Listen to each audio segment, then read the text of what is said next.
This channel does not promote any violent, harmful, or illegal activities. All content provided by this channel is meant for an educational purpose only. এই মুহূর্তে আরো একটা বড় খবর, তিলোত্তমা কাণ্ডে প্রতিবাদের সুর চড়িয়ে এবার গণ ইস্তফা।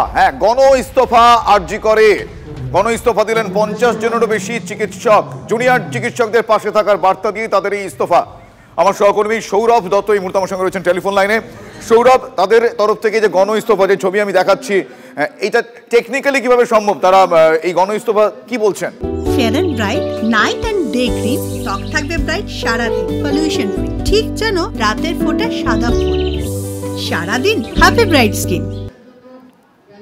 দেখো, এটা একটা প্রতিবাদের একটা প্রতীকী তুমি প্রতিবাদ বলতে পারো। তার কারণ এই মুহূর্তে সরকারি বেসরকারি স্বাস্থ্যক্ষেত্র সব মিলিয়ে জুনিয়র চিকিৎসকদের যে আমরণ অনশনের আন্দোলন, সেখানে সমর্থন জানিয়ে পঞ্চমীতে কার্যত সমর্থনের ঢেউ আছড়ে পড়ছে। যত বেশি করে এই আমরণ অনশনকে কটাক্ষ করা হচ্ছে, তত বেশি করে তা চিকিৎসকদের মধ্যে বিরক্তি তৈরি করছে, তাদের অসন্তোষ উদ্রেক করছে। এবং সেই জায়গা থেকে আরজিকর মেডিকেল কলেজে তুমি দেখতে পাচ্ছ ছবি, যে গণ ইস্তফা দিচ্ছেন সেখানকার সিনিয়র চিকিৎসকেরা।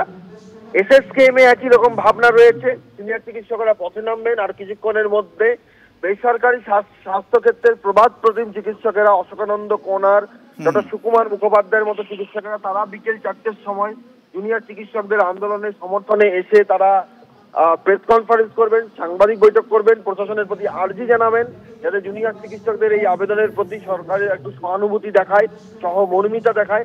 ফলে সব মিলিয়ে মহাপঞ্চমীতে জুনিয়র চিকিৎসকদের আন্দোলনকে ঘিরে তোলপাড় রাজ্যের চিকিৎসক সমাজ। শুভজিৎ, সৌরভ, আমরা যে ছবি দেখছি, তারা স্বাক্ষর করছেন, লাইন দিয়ে দাঁড়িয়ে স্বাক্ষর করছেন। এটা কি গণ ইস্তফা দেওয়ার, তারা ইস্তফা দেওয়ার ইচ্ছা প্রকাশের স্বাক্ষর, নাকি এটা অফিসিয়াল কোনো পেপার? আমি সেটা একটু ডিটেল জানতে চাইবো। দেখো, তো এই যে গণ ইস্তফা, যেটা তারা কলেজ কাউন্সিলের যে বৈঠক ডাকা হয়েছিল, সেই বৈঠক থেকে সেই মর্মে তারা একটা বয়ান লেখা হয়েছে, সেই বয়ানে সকলে সই করছেন।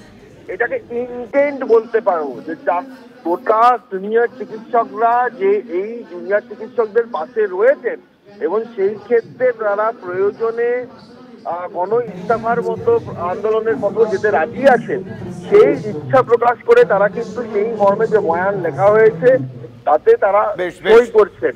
এটা প্রশাসনের প্রতি একটা বার্তা। ধন্যবাদ সৌরভ, ধন্যবাদ। চিকিৎসক উৎপল বন্দ্যোপাধ্যায় আমাদের সঙ্গে এই মুহূর্তে টেলিফোন লাইনে রয়েছেন। উৎপলবাবু, আমরা যে ছবি দেখাচ্ছি দর্শকদের, প্রতিবাদের এ আরেক চিত্র, কি বলবেন এভাবে গণ ইস্তফা তাদের পাশে থেকে এই সময় দাঁড়িয়ে? গতকাল থেকে বিভিন্ন সরকারি মেডিকেল কলেজগুলিতে যারা চিকিৎসক শিক্ষক আছেন এবং আরো অনেক শিক্ষক, তারা হচ্ছে যে অনেক চিকিৎসক আছেন যারা হচ্ছে যে গণ ইস্তফার কথা ভাবছেন। যেহেতু এই অভয়ার বিচার এবং তার সঙ্গে আমাদের স্বাস্থ্যক্ষেত্রের যে দুর্নীতি, থ্রেড কালচারের সিন্ডিকেট এবং জুনিয়র ডাক্তারদের এই সমস্ত দাবির সঙ্গে ক্যাম্পাস ডেমোক্রেসি, রোগীদের স্বার্থে ব্যবস্থাপনা, হেলথ সেক্রেটারির অপসারণ, এইসব ইস্যু নিয়ে তাদের যে হাঙ্গার স্ট্রাইক, সেটা আজ 5ম দিনে পড়লো। অথচ এখনো পর্যন্ত আমরা যারা কর্তৃপক্ষ, স্বাস্থ্য প্রশাসন, তাদের তরফ থেকে কোনো উদ্যোগ দেখিনি যে তাদের এই দাবিগুলিকে মেনে নিয়ে তাদের এখন যে কোনো মুহূর্তে তাদের স্বাস্থ্যের একটা বিপর্যয় ঘটতে পারে, সেখান থেকে পরিস্থিতিটাকে বাঁচানোর কোনো চেষ্টা আমরা দেখিনি। এই অবস্থায় সিনিয়র চিকিৎসক এবং সিনিয়র যারা মেডিকেল শিক্ষক আছেন, অনেকে তারা গণ ইস্তফার একটা পরিকল্পনা করেছেন। বিভিন্ন কলেজের, মোটামুটি সব কলেজ থেকেই আপনারা একটু পরেই শুনতে পাবেন যে তারা সবাই গণ ইস্তফার পত্রে সই করছে। একদমই সেই ছবিও আমরা দেখালাম। অনেক ধন্যবাদ আপনাকে।